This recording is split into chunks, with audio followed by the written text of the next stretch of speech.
Teacher Talking Sports, what it does, what it do, how we live in. Every Thursday for the past like 2.5 months, I've been doing a series called Is He a Hall of Famer? Where I take a look at a player whose career is either winding down or recently ended and take a look at whether they should make their sports Hall of Fame. I'm only looking at the guys who could be considered on the fence. So, I'm not today. I'm going to do a basketball player. I'm not going to it's not going to be about LeBron James, who's obvious, or a guy whose career just started, like Anthony Edwards. So I had started with 5 NBA guys. Last four have been NFL. I decided to move back to an NBA guy before maybe going back to NFL or MLB because this player just recently announced his retirement, I believe, last Friday after a lengthy 16-season career in the NBA. So today's Is He a Hall of Famer? The 10th one I've done is power forward slash center LaMarcus Aldridge. LaMarcus Aldridge played collegiately at the University of Texas before he was drafted second overall in the 2006 NBA draft by the Chicago Bulls, who traded him on draft night to the Portland Trailblazers. Aldridge played 9 seasons for the Trailblazers until the 2014-15 season. The following season, he joined the San Antonio Spurs, 2015-16. Played with them for 5 full seasons. In his 6th season with San Antonio, 2020-21, during that year, he moved on to the Brooklyn Nets, where unfortunately they found a heart condition for him. He retired, but he did come back and play last season, 47 games. Did not play this season, but as I mentioned, announced his retirement less than a week ago. So let's take a look at his career numbers via Basketball Reference. Aldridge played a total of 1,076 career games, averaging 19.1 points, 8.1 rebounds, 1.9 assists, just shooting shy of 50% from the field, 32% from deep, and a very respectable 81.3% from the free throw line.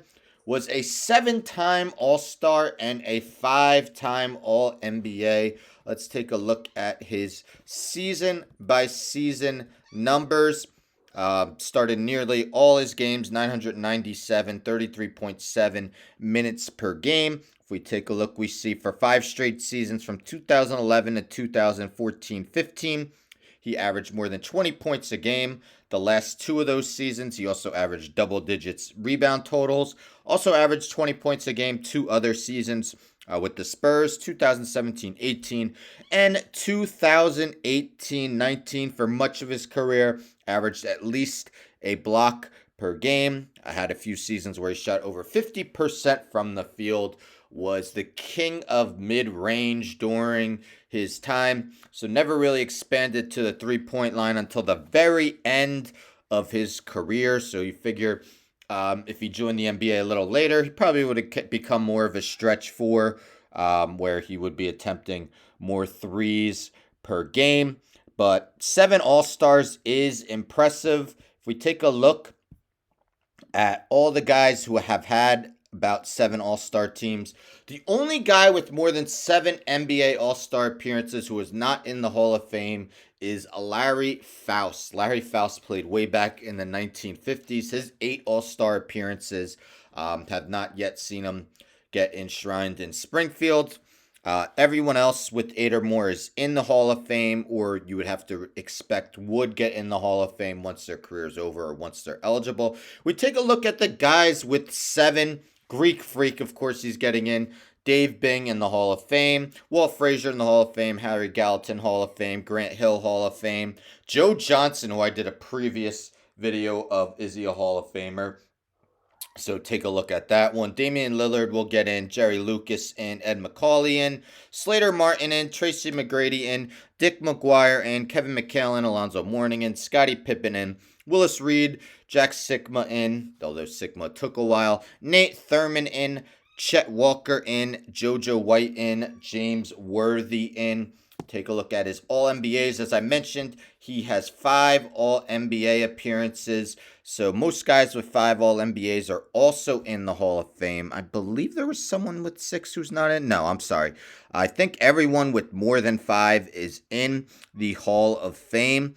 Guys with 5, Tiny Archibald, Billy Cunningham, actually is 1 ABA, but Bob Davies is in the Hall of Fame. Clyde Drexler, Artis Gilmore. Artis Gilmore is ABA. Blake Griffin, another guy I did a previous video of, is he a Hall of Famer?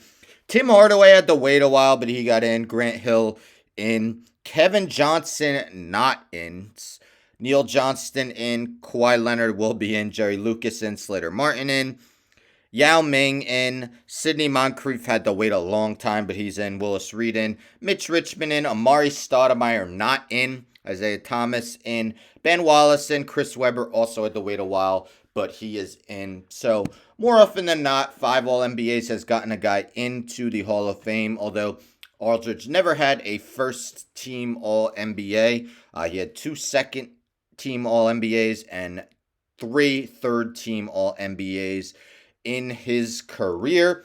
Take a look at his playoff numbers. So did not have all that much playoff success. As a matter of fact, this was the only year, 2016-17, in which he reached the conference finals. That was with the San Antonio Spurs. So just 1 season of reaching the conference finals in his career, so never played in an NBA finals. Averages of 20.8 points, 8.5 rebounds per game. His field goal percentage did drop from his regular season numbers, although that's expected. Of course, postseason is tougher. Face tougher defenses as teams definitely pay more attention to you. Let's look at some of his analytics and see how they think of him. So if we go to advanced, he has a career PER of 20.7, so well above average from 2010-11 to 2015-16, so 6 straight seasons had a PER over 20. 2 other seasons with the Spurs, his career high in PER was 25 in the 2017-18 season. 115.7 win shares is pretty impressive. A lot of guys with that amount of win shares around there are in the Hall of Fame. Basketball Reference also likes comparing players. So if I scroll down, we see similarity scores. So it goes by win shares. So his similarity scores, he is most similar to Elvin Hayes in the Hall of Fame. Otherwise, Horace Grant not in, Chris Bosh in, Rasheed Wallace not in, Detlef Schrempf not in, Otis Thorpe not in, Alex English in, Buck Williams not in, John Havlicek in, and Dominique Wilkins in. A lot of the guys are not in, still had very, very good careers. Hall of very good guys for that. So they also have, Basketball Reference has a Hall of Fame probability. So it lists Aldridge's Hall of Fame probability at 50.9%, basically a coin toss. So as it mentions, for the Hall of Fame problem, we tried to use as many predictor variables as we could: player awards, sustained effectiveness as measured by appearances on leaderboards, and peak dominance measured as a player peak win share output. All have explanatory value. Number of championships, etc., etc. Some of the things they use for the Hall of Fame probability. So he is basically a coin flip. Take a look at all-time rankings. Let's see here. Actually, MVP, 3 top 10 finishes, not bad. Never finishing higher than 7th. That was his best finish in 2014-15. 46th all-time with his 20,558 points. So being part of the 20,000 point club definitely helps, although it's not a guarantee. Tom Chambers and Anton Jameson are also have over 20,000 career points. They're not in the Hall of Fame. As I mentioned, I did an episode on Joe Johnson where I actually leaned no for him. He has over 20,000 points as well. Also ranks 58th all-time with 8,736 rebounds. 64th all-time with 1,187 blocks, 95th all-time, 1,076 games played, 65th all-time, 36,242 minutes, and his win shares are 53rd all-time. So this was written by Greeny, of Barstool Sports. So it mentions how he's 50th all-time in points, 66 rebounds, 66 blocks. If you look at NBA history, all the players got in. First 49 who broke 20K plateau in scoring all either made the Hall of Fame or about to once they retire. Three different players hit 20K and didn't get in. Joe Johnson, Tom Chambers, Anton Jamison. Well, I don't think Joe Johnson has been eligible yet. He actually played one game last season due to many players being in the COVID protocol. Mentions how he made more All NBAs than all those guys. Tom Chambers next closest with just two. Joe Johnson had just one. But he ends with, the more I think about it, I think he ends up in the Hall of Very Good. There's certainly no shame in that. Good news is everything is okay health-wise when it comes to his heart issues, and he has made well over $200 million in basketball money alone. So I think it's fair to call his career a success, absolutely, regardless of whether he makes it or not. So this was written by Kellen Voss of Clutch Points. Why LaMarcus Aldridge has a legitimate case to make the Hall of Fame. Let's scroll down. So we see that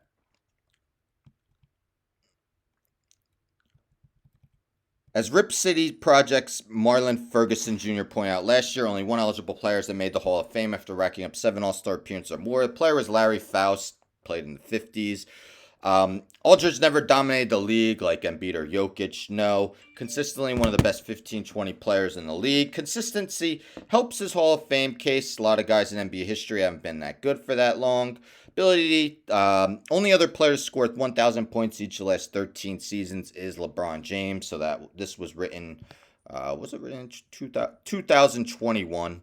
So he played just one more season with Brooklyn when this was written. So he's going to cross the 20,000 point club. Not 10,000 rebounds, though.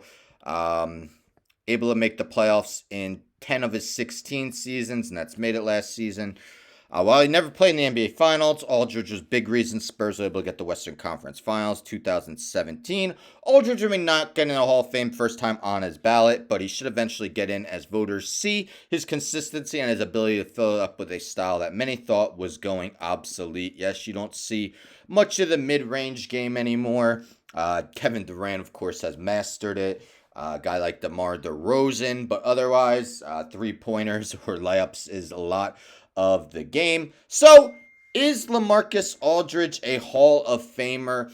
I'm going to lean yes. Not first ballot.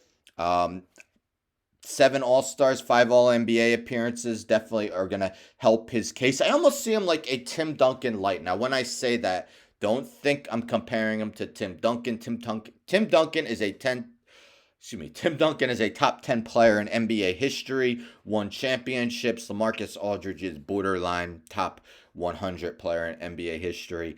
But just how he quietly went about his way. Again, king of the mid-range. Tim Duncan did a lot of damage from the mid-range as well. And just like Duncan produced for a long period of time. Again, don't think I'm comparing him to Tim Duncan. Tim Duncan had one of the best careers in NBA history. But again, LaMarcus Aldridge just was a very, very, very good player and sometimes great for a lengthy period of time. So I think he will get in, although it won't be first ballot. Let me know your thoughts. Is LaMarcus Aldridge a Hall of Famer? Let me know other guys you might want to see me do in this series. Doesn't have to be NBA. Just let me know a guy who's on the fence and whether they should be in their Sports Hall of Fame, because I enjoy doing these. Don't forget to subscribe. Tell a friend to tell a friend to tell a friend to subscribe. Like the video, share the video, hit the bell for notifications. I'm out.